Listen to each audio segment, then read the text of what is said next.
pas gue masih SD gue tuh masuk geng-gengan gitu. Kayaknya nggak cuma SD gue doang deh yang bocil-bocilnya, apalagi pas udah jadi senior nih kayak kelas 5, kelas 6 SD pasti buat geng-gengan. Udah gitu saking niatnya ya, geng gue nih bikin nama. Gak cuma sampai situ aja. Jadi gue sama teman-teman gue tiap hari kita penampilannya harus sama. Mulai dari rok di atas lutut nih dilipet, abis itu rambut tuh harus sama banget deh. Hari Senin dikuncir, hari Selasa dikepang, hari Rabu digerai pakai bando, sampai hari Jumat. Terus hari Jumat kan biasanya kalau bocil-bocil SD pada umumnya kan pakai bergo kan. Nah gue sama temen-temen gue nggak mau tuh sama nama mereka semua.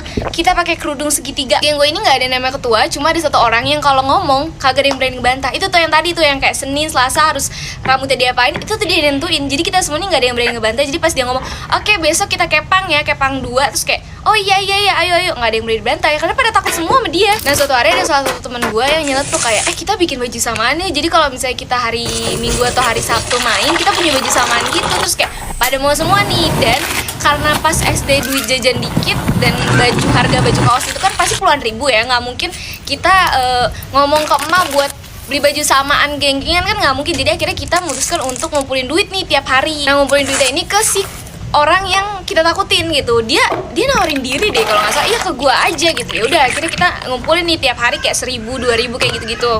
Suatu hari gue balik sekolah bareng sama nih orang yang temen gue nih yang ditakutin sama teman-teman gue yang lainnya yang ngumpulin duit ke dia. Terus abis itu jajan dulu nih, pas jajan dia ngomong gini ke gue, ini gue pakai dulu ya uang kalian, nanti gue ganti kok di rumah, gue punya duit kata dia gitu. Terus gue kayak oh ya udah pakai aja, orang duit ada di lu juga, kayak lo mau pakai yang penting lo ganti gitu maksudnya. Terus kayak ya udah pakai aja.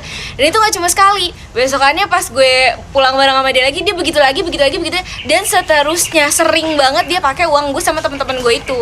Sebenarnya itu nggak masalah sih, karena kayak dia yang megang uang, dia punya uang di rumah, tinggal diganti lagi kalau misalnya dia pakai gitu, asal dia tahu berapa-berapanya yang dipakai. Cuma ini gue sama teman-teman gue udah ngumpulin uang selama 1 bulan lebih tapi kagak jelas gitu. Setiap gue tanya ke dia kayak udah berapa uangnya kekumpul, nggak tahu karena pembukuannya nggak jelas. Terus dia juga kadang suka lupa nyatat gitu loh kalau ada gue atau teman-teman gue yang nabung ke dia, karena kayak kita kan nggak jelas nabungnya, kadang 1.000, 2.000, ada yang bahkan goceng dalam sehari itu. Jadi kayak bener-bener kagak jelas. Ditambah lagi pas setiap gue sama teman-teman gue nanya ke dia kayak jumlah uangnya udah ada berapa, dia selalu bilang oh iya gue lupa ngitung besok deh. Dan respon gue sama teman-teman gue udah pasti kayak oh ya udah santai aja, karena kita semua takut sama dia, nggak ada yang berani ngomelin dia. Terus akhirnya gue berpikir sama temen gue, ini gimana caranya biar uang kita balik, karena nggak akan mungkin kekumpul dan nggak akan mungkin kebeli nih kalau ngumpulinnya ke temen gue ini. Akhirnya gue berdua sama temen gue memutuskan untuk ke rumah si temen gue ini buat ngadu sama emak bapaknya. Kebetulan sekolah gue ini nggak ketat